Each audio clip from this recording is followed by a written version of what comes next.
walam tusrifu tadi, jangan bazir. Kadar bazir ni guna Ustaz. Mungkin ada si A. Pertama, membazir ni pertama bila kita letak duit kita pada perkara maksiat, maka membazir automatik. Letak je pada perkara maksiat, maka dia adalah pembaziran. Yang kedua, kita letakkan sesuatu lebih daripada kadar hajat kita, maka itu pembaziran.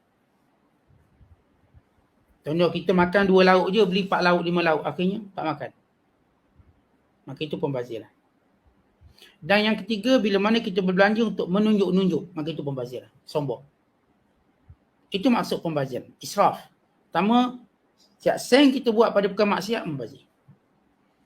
Setiap sen kita belanja di melebihi keperluan kita, maka itu juga membazir. Kita saya sebut tadi lauk nasi lah. Tapi kalau kita memang 3 lauk tu kita makan, tak membazir. Saya sak jenis selera.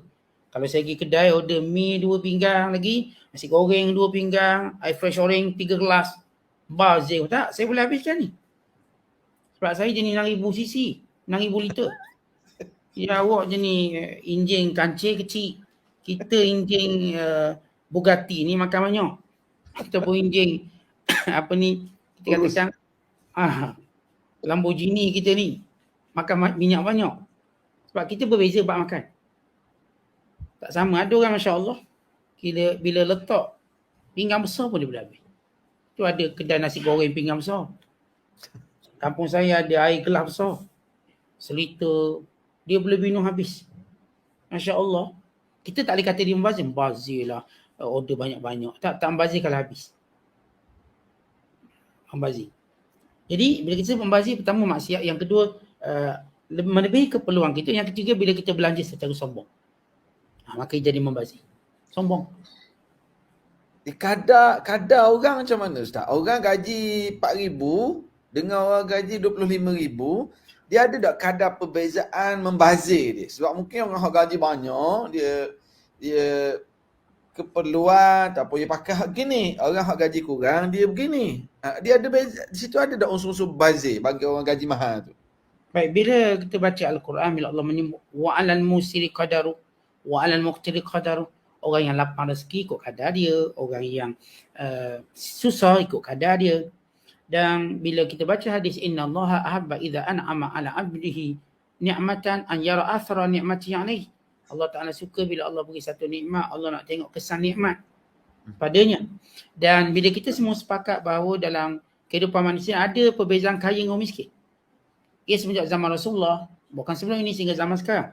Dan Rasulullah tidak pernah mengingkari cara hidup orang kaya dan tidak pernah mencela cara hidup orang miskin berdasarkan kemampuan. Ada sahabat rumahnya besar, mereka jutawan, bahkan jubah mereka juga mahal. Ini Abdul Rahman bin Auf, pakaiannya mahal. Nabi tak pernah mencela. Uthman bin Affan juga memakai pakaian yang bagus, tidak pernah dicela. Sebab itu memang satu perbezaan fitrah. Dan setiap orang dengan kemampuannya boleh buat belanja besar.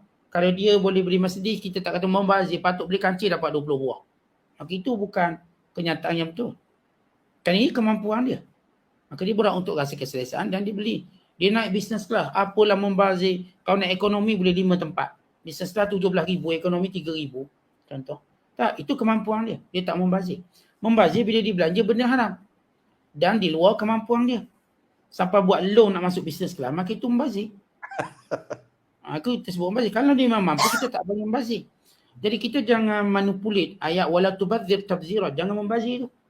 Membazir bukan ukuran kita, kalau dia beli macam ni lagi banyak. Apalah beli rumah banglo, kalau beli rumah teres boleh 80 buah. Membazir. Tak, dia tak membazir. Dia tak buat benda haram. Dia buat benda yang berdasarkan kemampuan dia, dan dia pun tak buat kerana riak. Itu keselesaan dia. Bahkan saya katakan tak ada orang cela, ada kehidupan ulama', ada ulama' yang hidup kaya, ada ulama' yang sederhana. Bahkan zaman Umar Al-Khattab, ialah zaman pertama bila Amirul Mukminin Umar Al-Khattab beri gaji pada ustaz-ustaz yang ceramah. Oleh kerana ruqatul Islam wasi'ah, bila Islam makin luas, maka perlu dijalankan dakwah. Maka pada berdakwah dihantar di semua tempat. Ketika mana Umar mengenakan ataupun membayar sagu hati, para ulama berselisih. Ada yang nak terima, ada yang tak nak terima. Ada yang nak terima separuh. Ada 3 mazhab. Ada yang memang terima. Sebab bagi mereka tak ada masalah, bukan kami minta dia bagi.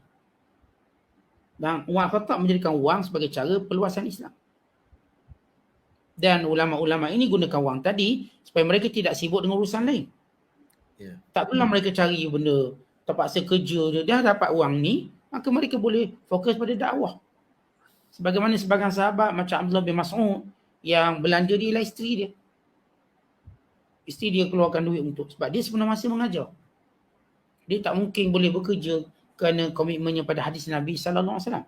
Sebab Tuan Syed, bila kita nak mengajar pun kita ada komitmen tinggi sebenarnya. Nak study, nak itu, nak ini. Masa kita berjam-jam kita gunakan. Maka kalau nak suruh kita kerja-kerja kemudian nak mengajar, tak mungkin kita boleh buat. Tak mungkin.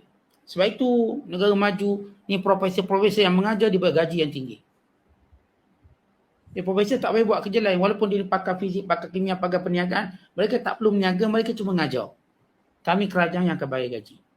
Atau dengan yuran ni bayar gaji. Ada ulama yang ambil separuh je berdasarkan keperluan. Ada yang bila diberi 10 dinar, mereka ambil 2 dinar, 3 dinar. Ada ulama tak nak ambil. Kerana Allah dah cukupkan rezeki dia, maka tak perlu dia ambil. Maka ketiga-tiga golongan ini tak mencela antara satu sama lain. Masya Allah, Masya Allah. Tak mencela. Dia tuan-tuan tak salah kita nak pegang ini, pegang. Jangan mencela. Kalau orang tu tak nak buat benda ni, jangan cela ni, duk cela-cela, akhir bergaduh. Yang ni bahaya Tuan Syed. Bila kita suka cela-cela. Berbeza pandangan, saya tak nampak pun ada masalah besar. Tapi bila mencela, ya masalah besar.